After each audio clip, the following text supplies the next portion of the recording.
நலன்களை பாதுகாக்கும் அரசாக செயல்பட்டு வரும் தமிழக முதல்வர் கோவையில் உள்ள இஸ்லாமிய மக்களின் பல்வேறு கோரிக்கைகளை பரிசீலிக்க தனி கவனம் செலுத்த வேண்டும் என கோவை மாவட்ட அனைத்து ஜமாத் அமைப்பினர் தெரிவித்துள்ளனர்.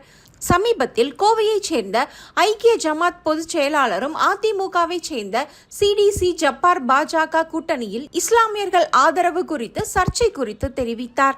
இது குறித்து இஸ்லாமியர்களிடையே பெரும் அதிர்ச்சியை ஏற்படுத்திய நிலையில் ஜப்பார் உடனடியாக ஐக்கிய ஜமாத் பொறுப்பிலிருந்தும் நீக்கப்பட்டார்.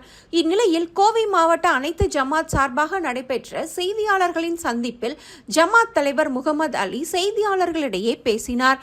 அப்போது பேசிய அவர், கடந்த 30 வருடங்களுக்கு மேலாக கோவையில் நடைபெற்ற பல்வேறு துயர சம்பவங்களில் காவல்துறை மற்றும் மாவட்ட நிர்வாக அதிகாரிகள் இணக்கமாக நடந்து கொள்வதாக சுட்டிக்காட்டிய அவர், ஆனால் தற்போது நிலை தலைகீழாக இருப்பதாக வேதனை தெரிவித்தார்.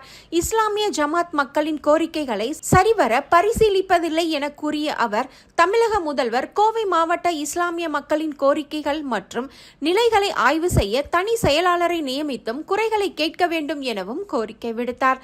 தொடர்ந்து பேசிய அவர், இஸ்லாமிய வேதங்களை படித்த அறிஞர்களால் அறியப்படும் ஆலிம்கள் என்பவர்கள் தங்களது தரம் தாழ்த்தி நடந்து கொள்வதற்கு தமது கண்டனங்களையும் பதிவு செய்வதாக கூறினார். மேலும் ஐக்கிய ஜமாத் பொதுச் செயலாளர் சிடிசி ஜப்பார் கூறிய கருத்து அவர் அந்த கட்சி சார்ந்த கருத்து பதிவு என கூறிய அவர், இதில் ஜமாத் அவர் மீது நடவடிக்கை எடுத்திருப்பதாக கூறினார்.